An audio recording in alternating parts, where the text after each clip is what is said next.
Okay, so here we are at the first exemplar video to show you how to make a science animation. I've chosen to show you photosynthesis. You can see we have the tree and the sun here. Let's click the flag and see what we get. So there's a photon heading for the tree, and we can see the release of energy, and we see water and carbon dioxide being taken into the system, and a little blurb about how that works. And then after that, you're going to see the products of photosynthesis get released and a little story about each of those. And that's it. Pretty simple. Now let's show you how to do it. So here we are at our blank screen, ready to start our photosynthesis animation. I'm going to get rid of this sprite, and I'm going to pick a different one. Something that I'm going to want to use in my photosynthesis animation. And I bet if I'm doing photosynthesis, I'm going to want the sun. So let's see if we can find the sun. There it is. I'll choose the sun. We can get rid of this one. Right click on it, delete it, and you got the sun. We'll put it up there. And let's pick another sprite. I'll narrow it down to things. We're going to find ourselves a plant to use. How about that tree right there? We're going to put it over there. Maybe we're going to make it a little bigger. Let's go look at the costume. If you take something and you highlight it, you can make it as big as you want by dragging the box out.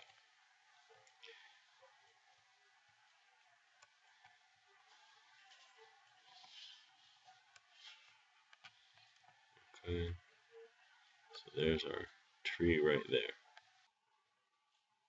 Okay, so I'm going to make a photon to come out of the sun that's going to give energy to put into the bonds of the carbon dioxide to make sugar out of it. I'm going to click down here in the sprite area where it says paint new sprite, and I'm going to make it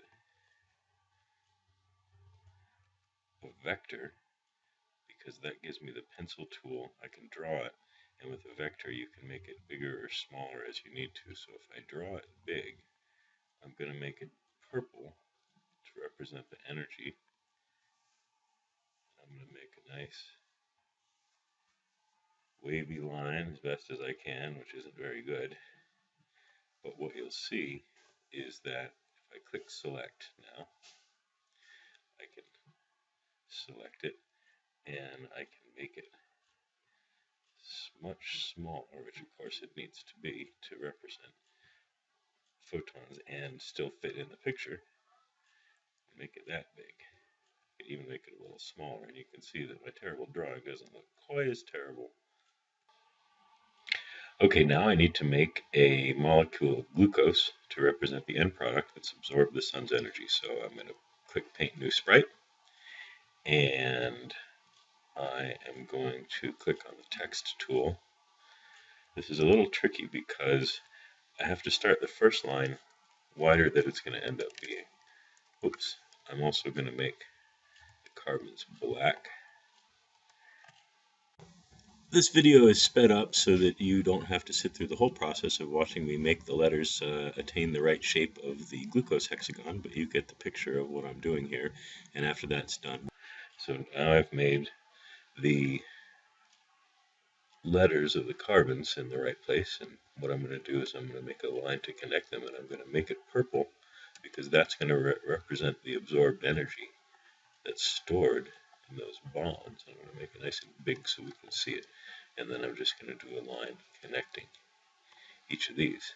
So isn't it cool how you can make your own sprite to be in your video, and it could be anything. It can be words that can move around. It could be a picture that you put in dot by dot or any way you want. So there it is.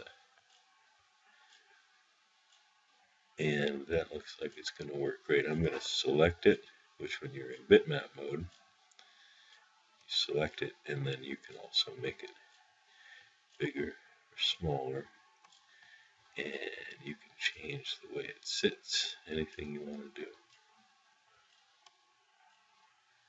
Okay, there is our glucose. I'm going to make it a little bigger actually. That's a little small. Okay, there we go. So the last thing I need to do is make a sprite that's going to represent a water molecule.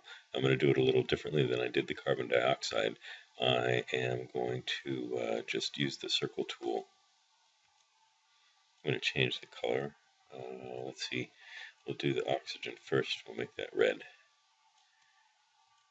Oxygen's always red somehow, huh? And I'm going to fill it with red too. See, click that to get the fill.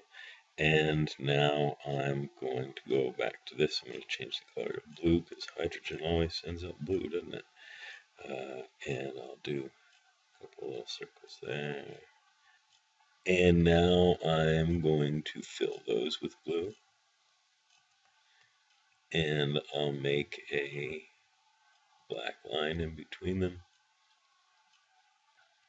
Pretty close. And then I will, let's see if I can do this with the text. And then we'll do H here. Oh, that seems too low. Hold on, let's. There, how about that? Sometimes you have to play around to get it the way you want it. Alright, good enough. If I want to, I can actually move these around. So I get it just so. Sort of a peg leg water molecule, but it's going to look fine once we make it smaller. And we're not trying to do the Mona Lisa here, folks. We're trying to represent some science. This is the last sprite that I'm going to make. It is a carbon dioxide molecule, and you can see you just line up some text, put some lines in between them.